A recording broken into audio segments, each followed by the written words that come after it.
My goal for this lab lesson today is to help you conceptualize the gyri and the sulci that define the surface features of the human brain. When we look at the adult human brain, it's hard to appreciate what is consistent from one specimen to the next and what's different. This lesson is all about the consistencies, and once you conceptualize those consistencies, it will be just a wonderful experience to appreciate what's different from one brain to the next. When you look at the surface features of the brain, the gyri and the sulci, we see patterns, and these patterns are analogous to the fingerprints on each of your digits. Those fingerprints have standard patterns for each digit, but in each individual, of course, we know that our fingerprints are quite distinct. Something similar can be said of the surface features of the cerebral hemispheres. There are, in fact, primary sulci and gyri that are present in every normal human brain. And then there are secondary and tertiary gyri that help define those distinctive qualities of the surface pattern in each cerebral hemisphere. So we're going to focus on those primary sulci and gyri. And I think a great way to conceptualize the organization of the cerebral hemispheres will be to actually allow you to see how I place my fingers on the gyri of the cerebral hemisphere. And I want you to imagine that my fingers are gyri and the space between my fingers are sulci. So let's begin with the central sulcus.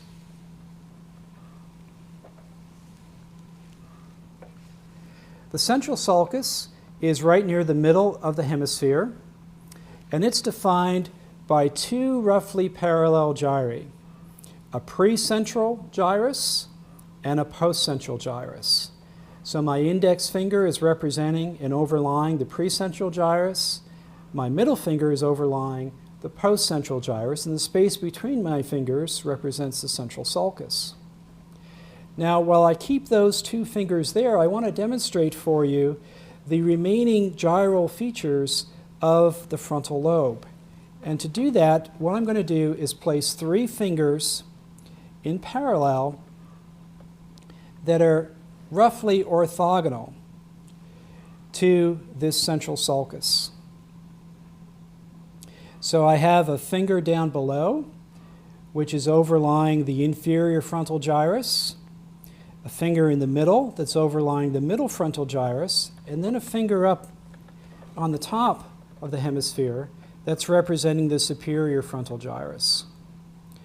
So three fingers representing three roughly parallel gyri that are meeting the central sulcus almost at a right angle, a little bit more obtuse than a right angle.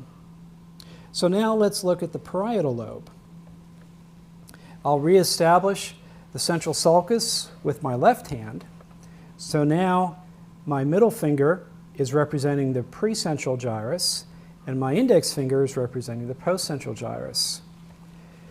And to conceptualize the parietal lobe, all I need to do is place two fingers that are running, again, roughly at a right angle to the central sulcus. My index finger is near the dorsal margin of the hemisphere. We call that gyral formation the superior parietal lobule. And my middle finger is just below the superior parietal lobule, representing the inferior parietal lobule. The space between them is a prominent sulcus of the parietal lobe called the intraparietal sulcus. Okay, now let's move to the temporal lobe. In the temporal lobe, just as we did for the frontal lobe, we can conceptualize this lateral surface as being comprised of three long parallel gyri. So we had three long parallel gyri in the frontal lobe, and we have three long parallel gyri in the temporal lobe. We have a superior temporal gyrus, a middle temporal gyrus, and an inferior temporal gyrus.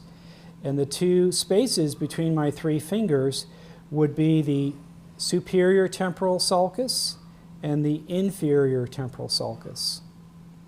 Now with this specimen, the brainstem and the cerebellum are preventing me from conceptualizing the inferior surface of the brain, so I'm going to opt for an additional specimen to extend the placement of my fingers to the inferior surface of the temporal lobe. In this second specimen, I've removed the brainstem and the cerebellum so that we can have a better view of the inferior surface of the cerebral hemisphere. Now, I just showed you placing 3 fingers along the lateral surface of the temporal lobe, and then to complete the picture of the temporal lobe, I'm just going to lay my additional 2 fingers right along 2 long gyri that we see on this inferior surface. So now I've got 5 fingers on the temporal lobe. On the lateral aspect, I've got a superior temporal gyrus, a middle temporal gyrus, and an inferior temporal gyrus. And then as we look onto the ventral and medial aspect of the temporal lobe, my index finger is representing a long straight gyrus that runs from the temporal lobe back towards the occipital lobe. This is called the occipitotemporal gyrus, and sometimes the posterior part is called the fusiform gyrus. And then my thumb represents a very interesting medial gyrus of the temporal lobe called the parahippocampal gyrus. In fact, the knuckle of my thumb is sort of sticking out just a little bit because indeed there's something that looks like a knuckle on this gyrus called the uncus. The parahippocampal gyrus folds in upon itself to form a really wonderful structure in the brain called the hippocampus. And we'll see that in cross-sections through the brain. So 5 fingers on 5 gyri in the temporal lobe. And now to complete our lesson on placing fingers on the gyri of the cerebral hemispheres, I've got yet a third specimen that allows me to work on the medial surface of the hemisphere. But to approach the medial surface, I want to begin again with the central sulcus. And you'll recall that I defined the central sulcus with 2 fingers on the lateral surface with the precentral gyrus, a postcentral gyrus, and the space between my fingers being conceptualized as the central sulcus. Now what I want to do is I want to reverse my approach to the central sulcus and let my fingertips wrap along the dorsal surface of the brain such that my fingertips come together in the part of the brain called the paracentral lobule. So now imagine that my 2 fingers are fused together. That's the relation of the pre and the postcentral gyri to the paracentral lobule.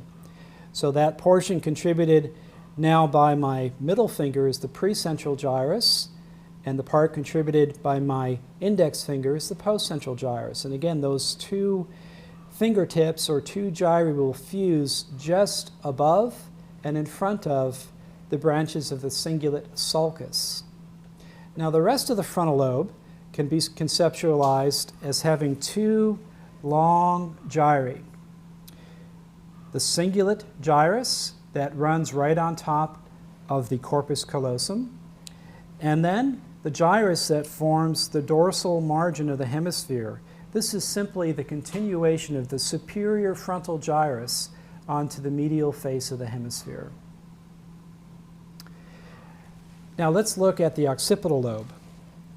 The occipital lobe is in this region of the brain, and it can be conceptualized as having 2 gyri that are somewhat parallel to each other. The inferior of the 2 is called the lingual gyrus, and this is a gyrus that forms something like a tongue shape on the bottom of the occipital lobe. Lingual means tongue. And then just above the lingual gyrus is a wedge-shaped structure called the cuneus gyrus. Cuneus is a Latin word that means wedge. Now just in front of the wedge is a gyrus that wraps around from the superior parietal lobule, and this we call the precuneus, which of course would simply mean in front of the wedge. So the rest of the medial face then is comprised of an occipital lobe defined by 2 gyri, a lingual gyrus and a cuneus gyrus, with a space between them being the calcarine sulcus. And then at about a right angle is the precuneus gyrus, with the space between the precuneus gyrus and my 2 fingertips, representing the occipital lobe, is a long, straight sulcus called the parietal occipital sulcus. Now, you may not have a human brain to wrap around your fingers, but if you're fortunate enough to have access to a brain model, I would encourage you to do this exercise. Perhaps you can even make your own brain model out of modeling clay, or perhaps even just with a round-shaped balloon that you can mark up and put your own fingers on the gyri to help conceptualize the complex anatomy of the cerebral hemispheres.